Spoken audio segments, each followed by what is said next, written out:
The storm clawed at the small cabin, a frantic, icy beast determined to rip the logs from their moorings.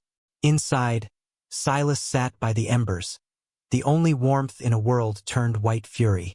He was accustomed to the wind's howl, the snow's siege. They were constants in his solitary existence, predictable enemies. What hammered against his door now was not the wind. It was a sound altogether alien, a desperate, feeble series of thuds followed by a long, ragged cry that the storm tried but failed to swallow. He did not move at first.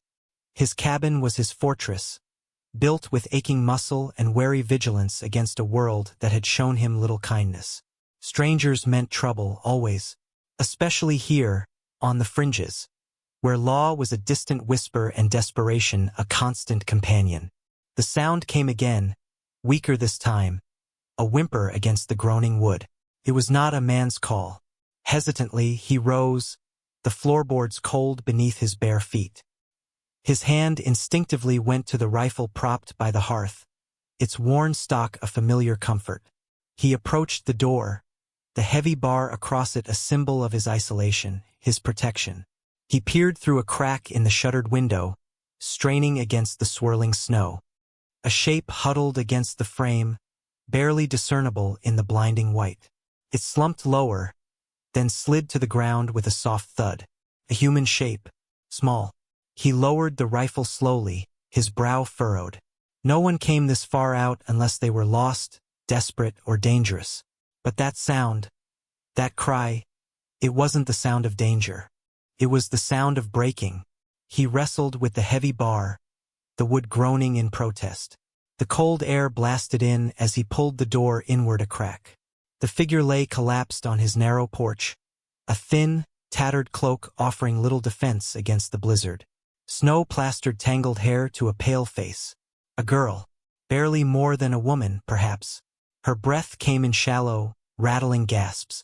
Her eyes fluttered, unfocused, wide with terror and something profoundly broken. He hesitated, a lifetime of caution screaming at him to shut the door, bar it tight, and let nature take its course. It was the sensible thing, the safe thing. He was a solitary man. He had his routines, his silence, his fragile peace. This was an intrusion of the most profound kind. Vulnerability, dependence, a past he didn't know dragging its potential darkness to his doorstep. Yet the storm was a killer tonight. Leaving her was a death sentence. He looked at her face, framed by ice-laden hair, saw the raw, hopeless despair etched there, deeper than the cold. It reminded him of things he kept buried, of the sharp edge of human cruelty he had sought to escape. With a grunt that was half exasperation, half reluctant decision, he opened the door wider, exposing himself fully to the storm's wrath. He reached out a hand, not gently, but firmly grasping her arm. Her skin was deathly cold. She flinched away instinctively, a flicker of fear in her eyes before weakness overwhelmed it. "Inside," he said, his voice rough, unused to speaking aloud. Now he pulled her, her limbs stiff and uncooperative, across the threshold and into the relative warmth of the cabin. The door slammed shut behind them, the bar dropping back into place with a heavy thud that sealed them inside, two strangers bound together by a blizzard and a single, unthinkable act of hesitant compassion. She crumpled just inside the door, shivering violently, her eyes fixed on him, wide and wary, like a trapped animal. He stood over her, a tall, silent figure against the backdrop of the storm, the air thick with unspoken questions and the potent scent of pine smoke and fear. She remained by the door for a long time, huddled in a ball, the damp cloak dripping onto the floor. Silas watched her from a distance, his gaze unreadable. He stirred the fire, adding more wood, the flames casting flickering shadows that danced across the rough-hewn walls. He did not offer her food or water immediately. He simply allowed her the space, the silence, the warmth, while he assessed her with quiet intensity. Her shivering eventually subsided into trembles.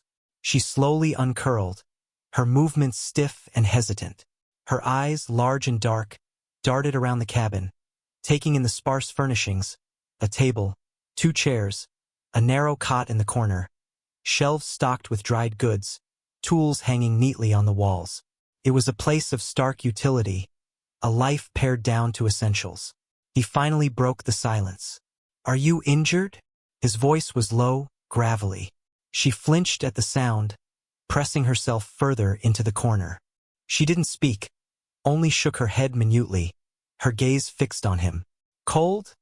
he asked, stating the obvious. Another nod. He gestured towards the fire. "Come closer." "Warm up." She hesitated, then slowly, cautiously, began to crawl towards the hearth, like a wounded creature seeking the sun. He did not help her. He let her come in her own time at her own pace. She settled near the fire, holding out numb hands to the heat. He noticed the raw, chapped state of her skin, the dark circles under her eyes, the gauntness of her cheeks. This wasn't just a woman caught in a storm. This was someone who had been suffering for a long time. He prepared a simple meal stew heated over the fire, hardtack. He placed a bowl and a piece of bread on the small table, then returned to his chair, resuming his quiet watch. He did not invite her to the table. He simply made the food available. After a long moment, she rose and tentatively approached the table. She ate slowly, deliberately, as if each mouthful were precious. He saw a flicker of something in her eyes as she ate, not gratitude, not yet, but a desperate need being met. When she finished, she pushed the bowl away and looked at him directly for the first time. "Thank you," she whispered, her voice hoarse, barely audible. He inclined his head slightly in acknowledgement. He didn't ask her name, or where she came from, or why she was alone in a blizzard. He knew such questions would be met with silence or lies or pain. He could wait. Time was something he had in abundance. He showed her the cot in the corner, a simple bedroll on a wooden frame. "You can sleep there." She nodded, her eyes still wary but now edged with exhaustion. She lay down, pulling the rough blanket over herself. He saw her tense for a moment, expecting he didn't know what, but he simply returned to his chair by the fire, his rifle still within reach, and settled in for the night, his silent vigil a strange mixture of wariness and reluctant guardianship. She slept fitfully, murmuring occasionally, small sounds of distress that he pretended not to hear. The storm raged on outside, but inside, a fragile quiet had settled, punctuated only by the crackle of the fire and the soft sound of her breathing. He found himself listening to that sound, a new note in his solitary symphony. Days bled into a week. The storm passed, leaving behind a landscape of treacherous snowdrifts and biting cold. She stayed. He did not ask her to leave, nor did he tell her she could stay. It was an unspoken agreement, born of necessity and the sheer impossibility of her leaving in her state. She learned his routines. The quiet mornings, the hours he spent chopping wood, checking traps, mending fences. He learned small things about her. Her name was Alara, though she offered it without prompting, almost as if testing the sound aloud after a long silence. She was quiet, moved with a sort of haunted grace, and her eyes held a deep, abiding sorrow. She began to help tentatively at first, washing the few dishes, sweeping the floor with a brush of bound twigs. He watched her, noting the tremor in her hands, the way she avoided his gaze. He never pushed her, never demanded anything. He simply allowed her presence, a silent anchor in his solitary world. One afternoon, he found her outside, near the edge of the small clearing around the cabin, staring out at the impassive, snow-covered landscape. She looked small and lost against the vastness. He approached her slowly. "It's getting colder. You should go back inside." She turned, startled, then nodded. As she passed him, she hesitated. Where did you come from?" The question was quiet, hesitant. He paused, considering. He rarely spoke of his past. "Nowhere you'd know it wasn't a lie precisely." She didn't press. They retreated into the cabin's warmth. The quiet between them was different now. Less strained, more like a shared understanding. He began to leave small things out for her, a warmer pair of socks, a piece of dried fruit he usually kept for himself. She accepted them with a small nod, a flicker of something unreadable in her eyes. She was like a wild bird, wounded and wary, slowly regaining its strength, still poised for flight but no longer flinching at every shadow. Her presence, once an intrusion, had become a fact, a quiet shift in the gravity of his world. One evening, she asked him why he lived alone. He looked at the fire, considering his words. "Some things," he said finally, his voice flat, "are best left behind." He didn't elaborate, and she didn't ask again. They existed side by side, two solitary souls finding a strange, silent companionship in the shared space. The harsh world outside a constant, unifying threat. Alara started spending time outside with him, bundled in a thick coat he found among his meager possessions. She didn't talk much, but she observed, watched him work, learning the rhythm of the wild. He taught her how to identify tracks in the snow, how to mend a torn piece of fabric with clumsy, large hands, how to handle the axe, though he always took it from her before she could swing it dangerously. Her initial terror had receded, replaced by a quiet determination. The lost look was still there, but now mixed with a burgeoning resilience. She was no longer just surviving. She was learning to live in this harsh place. He saw the change in her, the slow bloom of strength from the desolate ground of her despair. It was a subtle transformation, but profound. Then, the outside world finally breached their sanctuary. 3 riders emerged from the treeline, dark shapes against the snow. They were not travelers. Their posture, the way they surveyed the cabin, spoke of intent. Alara froze, her face draining of color. Silas's hand went instinctively to his rifle. He met her terrified gaze. In that moment, the unspoken bond forged in silence and shared space solidified into something tangible. Mutual protection. He would defend his sanctuary, and she was now part of it. The men rode closer, their faces hard and unwelcoming. They weren't lawmen, weren't neighbors.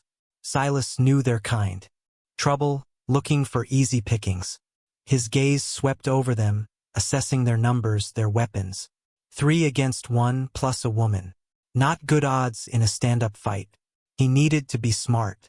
He signaled Alara with a curt nod towards the cabin. "Get inside. Bar the door.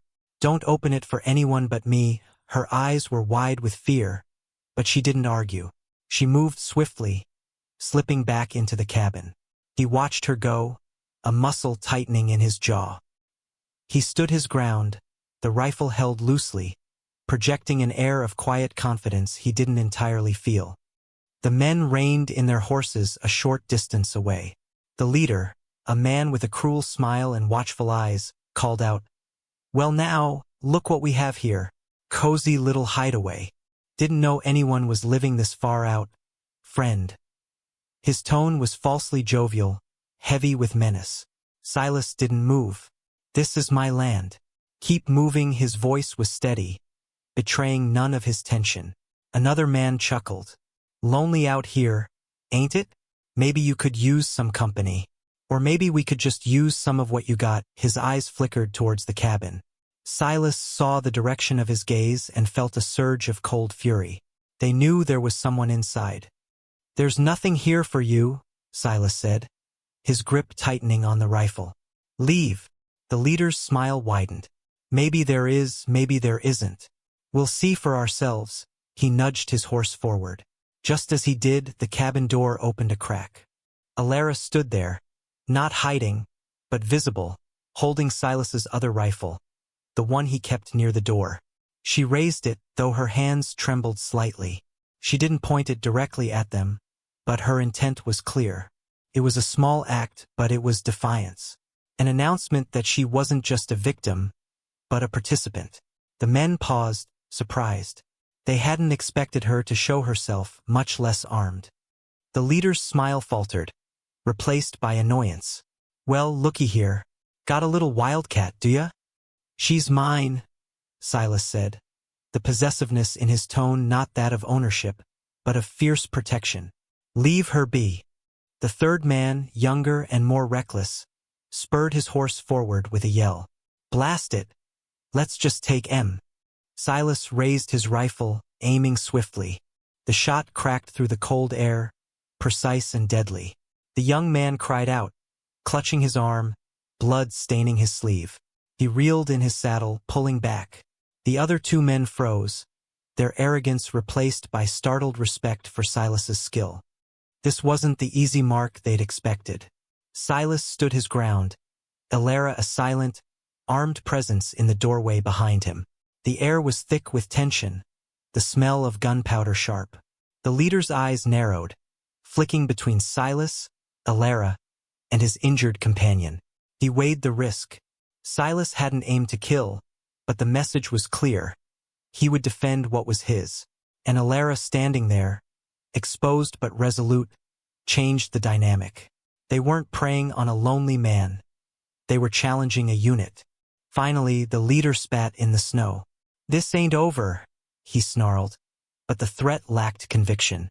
"Let's go, Jed," he turned his horse, helping the wounded man adjust his reins. The three figures retreated, disappearing back into the trees as quickly as they had appeared.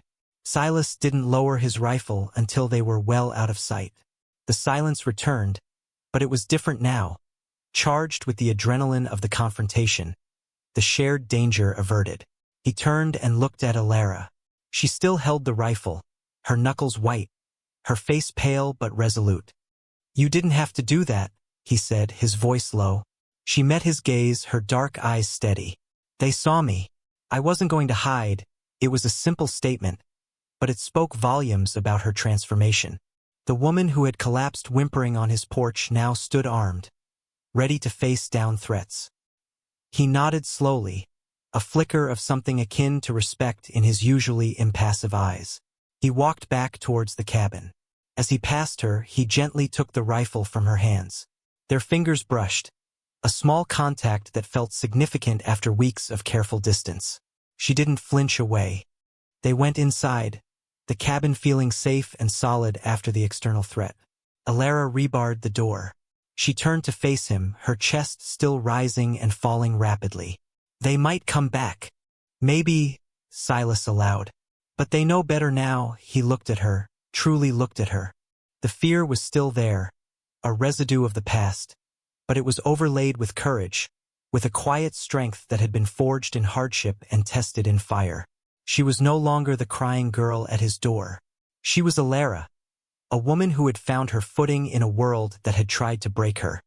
She didn't ask what would happen next, where she would go. It seemed the question was no longer necessary. The cabin, his sanctuary, had become hers too. Their lives, once separate and defined by solitude and despair, were now inextricably linked. He had done the unthinkable, opened his door, his life, to a stranger, and in doing so, he hadn't just saved her. He had changed the trajectory of his own existence. She had brought the world to his doorstep, yes, but she had also brought resilience, a quiet strength that mirrored his own in unexpected ways. They stood in the cabin, the fire a warm heart against the lingering cold outside, two survivors in a harsh land. Their partnership sealed not with words, but with shared silence, shared danger, and a shared, quiet understanding. They had faced the storm, both external and internal, and emerged together, stronger. Their future uncertain but faced side by side. The solitary man and the lost woman, forged into something new by the crucible of necessity and the quiet courage to open a door.